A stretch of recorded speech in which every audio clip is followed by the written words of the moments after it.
Bonsoir Pascal Canfin. Bonsoir. Vous êtes directeur général de WWF France, ONG de défense de l'environnement parmi les plus importantes dans le monde. Vous publiez aujourd'hui un grand rapport sur l'état de notre planète avec ce chiffre ahurissant. 60% des animaux ont disparu de la Terre en 44 ans. Est-ce qu'on peut parler d'extinction de masse ? Oui, on peut, puisque le rythme actuel de disparition des animaux sauvages sur la planète, que l'on parle au loin des éléphants, des lions, des rhinocéros, des girafes, ou que l'on parle chez nous des mésanges, des abeilles, des hirondelles, eh bien, ce rythme actuel, il est jusqu'à 1000 fois supérieur au rythme naturel d'évolution des espèces. Donc on peut effectivement, malheureusement, parler de 6e extinction de masse. Alors, vous passez dans le rapport au crible plus de 4000 espèces. Est-ce qu'il y a des animaux qui sont beaucoup plus menacés que d'autres ? Peut-être des animaux que nos petits-enfants ne connaîtront jamais ? Alors, malheureusement, s'il n'y avait qu'une ou deux espèces qu'on pourrait pointer du doigt en disant que ce sont ceux qui sont menacés, les autres non, on pourrait le faire, on pourrait s'en sortir. Là, c'est l'ensemble des espèces qui sont menacées, avec évidemment des espèces iconiques comme les éléphants. Ils étaient des millions auparavant, il n'y en a plus que 400 000 aujourd'hui, et à ce rythme-là, dans quelques années, quelques décennies, il n'y en aura plus du tout. Et donc, nous sommes en train de léguer à nos enfants un monde où il n'y a plus de girafes, plus d'éléphants, plus de lions, plus de tigres. Ce sont des animaux qui sont dans notre imaginaire aujourd'hui. Oui, dans les livres. Dans les livres, dans les dessins animés, dans les doudous des enfants et dans les marques des entreprises. Et si les marques utilisent à ce point la puissance des animaux, on a tous en tête des marques avec des lions, des marques avec des pumas ou des marques avec des tigres, et évidemment et les des petites marques avec des éléphants. girafes qui font et du des marques bruit. avec des girafes, comme Sophie la girafe. Et aujourd'hui, il y a beaucoup plus de Sophie la girafe que de girafes.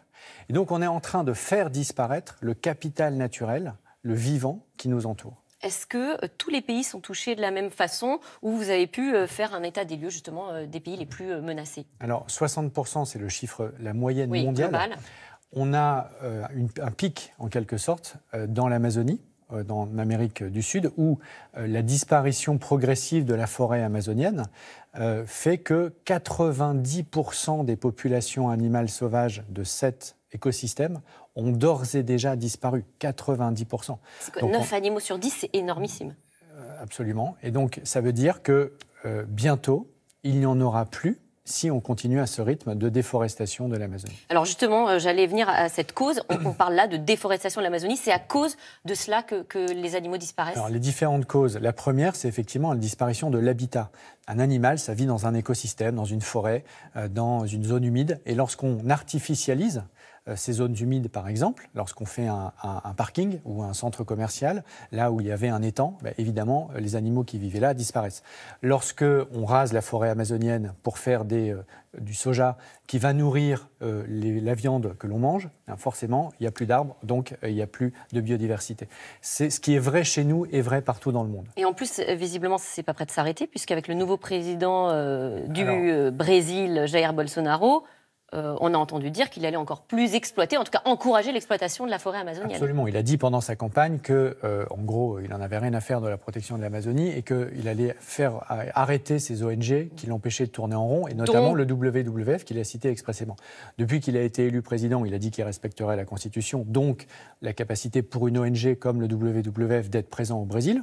Nous allons voir, mais effectivement, il y a une menace potentielle qui pèse sur l'activité des ONG, dont le WWF au Brésil. Alors, on parle de la déforestation. Vous parlez aussi dans le rapport, mais c'est lié au bétonnage des terres agricoles, de l'agriculture intensive. Alors, la première cause, c'est effectivement la disparition des habitats. Ensuite, il y a par exemple les pesticides. Vous savez que les pesticides sont les fameux néonicotinoïdes, qui sont d'ailleurs maintenant interdits en France, sont une des causes principales de la disparition des abeilles. Et chacun fait l'expérience, ce qu'on appelle le printemps silencieux. Il y a encore 10 ans, 15 ans, 20 ans, je ne parle pas d'il y a un demi-siècle ou même un siècle, on pouvait entendre beaucoup plus d'animaux, d'oiseaux dans nos campagnes. Aujourd'hui, ça a quasiment disparu.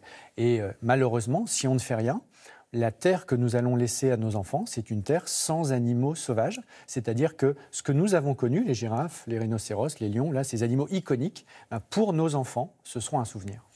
Il y a un exemple très parlant dans votre rapport, c'est la déforestation due à l'agriculture qui représente l'équivalent de 40 terrains de football qui disparaissent toutes les minutes. Absolument. Ça, c'est un chiffre qui est réel. Enfin, c'est oui, une comparaison. Tous les chiffres qui sont dans qui ce est rapport vraiment évidemment sont réels. Réaliste. Absolument. Et donc, ça vous donne une idée de l'extinction de masse. C'est pour ça qu'on a des chiffres aussi catastrophiques. Parce qu'à très grande échelle, partout dans le monde, sur Terre comme sur mer, puisque vous savez que dans les océans, il y a une perte considérable de poissons, un seul chiffre. Si on ne fait rien, et si on continue comme aujourd'hui, en 2050, donc dans une trentaine d'années, il y aura autant de plastique dans les océans que de poissons. Donc on voit bien qu'on est... Et on n'a pas parlé du dérèglement climatique. Donc si on additionne tout ça, tout est lié, on est en train de détruire complètement la nature qui nous entoure et notre capacité à vivre en paix sur notre planète. Et beaucoup de gens quand même qui nous écoutent peuvent aussi avoir tendance à se dire mais finalement les animaux c'est loin de moi, mes soucis quotidiens ils se logent ailleurs et pourtant vous vous dites ça des impacts très concrets aussi dans notre vie quotidienne, sur notre alimentation. D'abord, les enfants, si les êtres humains sont si sensibles aux animaux, et si on est abreuvé de dessins animés où tous les personnages sont des animaux, c'est parce que ça nous parle. C'est parce qu'au fond de nous, il y a une interaction qui se fait. On est aussi une espèce animale. On n'est pas déconnecté de cet environnement. C'est un message de sagesse, je pense, dont on a besoin. Deuxième élément, c'est que ce vivant, il nous rend des services. La nature, les forêts, les océans, les rivières, etc., nous rendent des services. Si ces écosystèmes disparaissent, il va falloir les remplacer. Il y a un économiste qui a essayé de chiffrer combien ça nous coûterait si on devait payer pour les services que la nature nous rend gratuitement.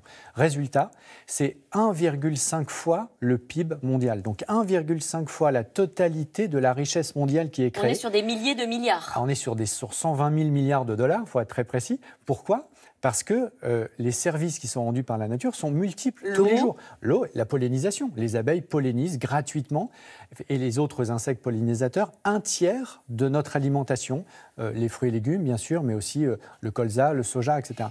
Ça veut dire que nous n'avons pas les moyens. Je ne parle même pas de morale et d'éthique. Je pense que c'est important et chacun doit se poser la question. Mais même au-delà de ça, nous n'avons absolument pas les moyens de nous passer de la nature. Alors qu'est-ce qu'on fait justement au quotidien ? Parce que du coup, il n'y a pas de fatalité aussi, c'est ce qu'on entend. Et peut-être qu'on peut agir. On peut agir, chacun. Alors, il ne faut surtout pas opposer les échelles. C'est-à-dire que ce n'est pas soit les États, soit les entreprises, soit chacun d'entre nous, c'est tous ensemble. Nous, qu'est-ce qu'on peut faire ? Je vous donne un seul exemple. Si vous voulez ne pas contribuer à une agriculture qui met des pesticides, vous pouvez passer à l'agriculture biologique qui est garantie sans pesticides. Si vous voulez ne pas contribuer à la déforestation de l'Amazonie en achetant de la viande qui a été nourrie avec du soja qui a contribué à déforester l'Amazonie, vous pouvez manger moins de viande. Il ne s'agit pas de plus en manger, il s'agit d'en manger moins. Ce sont des actes très concrets que vous pouvez faire tous les jours dans votre alimentation, dans vos déplacements, et ça change. Si on le fait tous, ça change à très grande échelle. Et puis, il y a des projets qui sont des projets symboliques que le gouvernement doit arrêter. Par exemple, un projet de mine d'or industrielle en Guyane. Mégamine d'or. La plus grande mine jamais imaginée sur un territoire français, au cœur de l'Amazonie française, entre deux réserves de biosphère intégrale, avec 200 espèces menacées sur ce site-là. Et malgré tout, pour l'instant, le gouvernement continue de promouvoir ce projet, même si je pense qu'on reviendra à une situation beaucoup plus raisonnable et que ce projet ne se fera pas. Mais vous voyez, on ne peut pas dire d'un côté, on ne peut pas s'émouvoir d'un côté de cette perte de la nature et de la biodiversité et du vivant, et de l'autre côté, en pleine Amazonie française, défendre un tel projet. Alors on a parlé des animaux, il y a un animal dont on n'a pas parlé, c'est l'homme. Enfin, vous aviez justement commencé à en parler. L'OMS vient de révéler que 600 000 enfants sont tués chaque année à cause de la pollution de l'air. Quelle réaction à ces chiffres ? C'est là aussi, c'est un élément de la crise environnementale, c'est la pollution de l'air que l'on respire en ville notamment, à cause du charbon d'un côté et à cause de la pollution atmosphérique des voitures de l'autre. Et donc au moment où on discute de la fiscalité sur le diesel et sur l'essence, c'est important de rappeler ces chiffres, de montrer que si on augmente les taxes sur le diesel et sur l'essence, ce n'est pas pour punir qui que ce soit, c'est pour au contraire qu'il y ait moins d'enfants qui aient des problèmes d'asthme, moins de personnes âgées qui ne peuvent pas rester chez elles et qui sont obligées d'être dépendantes et d'aller dans les hôpitaux parce qu'elles ne peuvent plus respirer. C'est ça qu'on va chercher, c'est de la santé publique, c'est le bien-être de tous et plus d'environnement, c'est meilleur pour notre santé bien évidemment aussi. Merci Pascal Canfin, directeur général de WWF France. Tout de suite, Axel de Tarlé, c'est dans l'air, ne bougez pas.